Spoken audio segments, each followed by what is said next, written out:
My next guest wants to sue Al Gore for fraud. He hopes a legal challenge will settle the global warming debate once and for all. He's John Coleman, and he founded the Weather Channel. My favorite channel, has some of the hottest women there. And now he works as a weatherman for KUSI TV in San Diego. He knows warm fronts like I know cold cuts. So, John, why do you want to sue Al Gore? Well, the deal is this, Greg.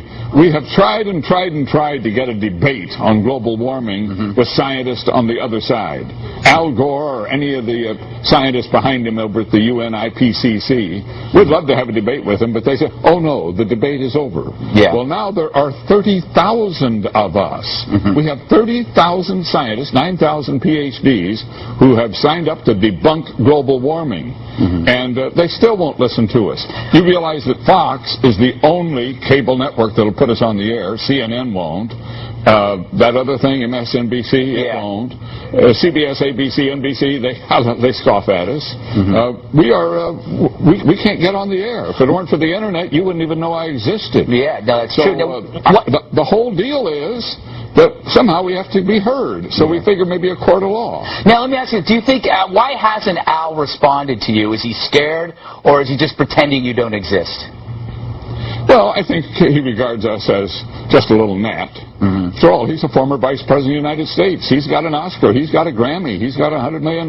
He's got a Nobel Peace Prize. I'm going to scare him? I wish. Now, you say in a lot of your writing that global warming is a scam. Why do you think that?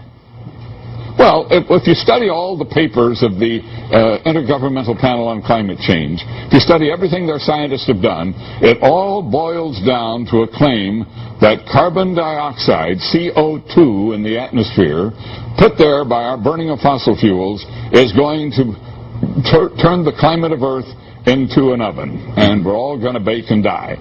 Well, that's sheer nonsense. We have been burning fossil fuels for 100 years. And what have we done so far? We might have raised the temperature by 1/10 of 1 degree, maybe. CO2 is a natural compound in the atmosphere. It's not a pollutant. No, plants have to have it. It's like water vapor. Every time I breathe out, I create it. It is no big deal, and it's certainly not going to end the world. No, if you believed what the global warming freaks are saying, it's something so evil, but it's no different than basic water vapor. I mean, it's just a substance that's out there. But I got to ask you, because there is so much science out there that's saying that this is purely hypothetical nonsense, why did it become such a widely held belief? Why is global warming so, I don't know, easily embraced by people in Hollywood, by people in the media? Well, it's the most amazing part of the story, really. How did it become such this huge accepted scam? I mean, it started off with some environmentalists and some one-world politicians at the UN who had World Earth Day in 1970, and out of that they finally managed to create this IPCC, Intergovernmental Panel on Climate Change at the UN. They claimed, of course, that was had something to do with science. All it was an environmental advocacy group.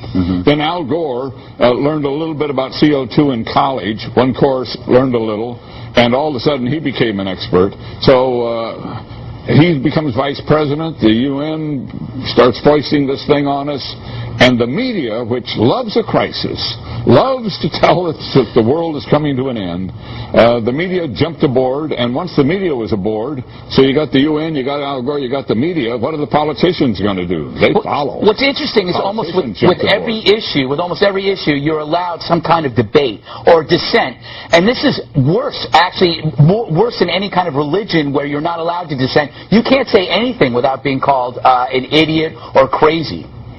It's become a religion. That's exactly what it's become, an environmentalist religion. And, of course, green and environmentalism is a wonderful thing. I'm an environmentalist, but wait a minute. You're not going to turn me into an extremist, and you're not going to get me to tell a lie to try to accomplish an environmental goal. That's exactly what they're doing. Speaking of goal, what does a hockey stick have to do with all this? Well, this goes back to the start of it all. A professor at an American university named Michael Mann created a graph of temperatures through millennium flatlining and then shooting up at the end, the shape of a hockey stick. And the UN panel said, ooh, woo, love that. Yeah. And they kind of made it their Bible, and it became the cornerstone of their whole campaign. Now it has been proved, without a shadow of a doubt, to be built on absolutely bad science. You can put any data into that formula, and it'll come out a hockey stick no matter what. Well, you know, John, the whole thing was manipulated. John, I'm actually looking forward to the return of the Ice Age, because I know that's going to be the next catastrophe, probably in the next decade. We got to run. Thank you, John Coleman, founder of the Weather Channel, my favorite channel, aside from Fox News Channel.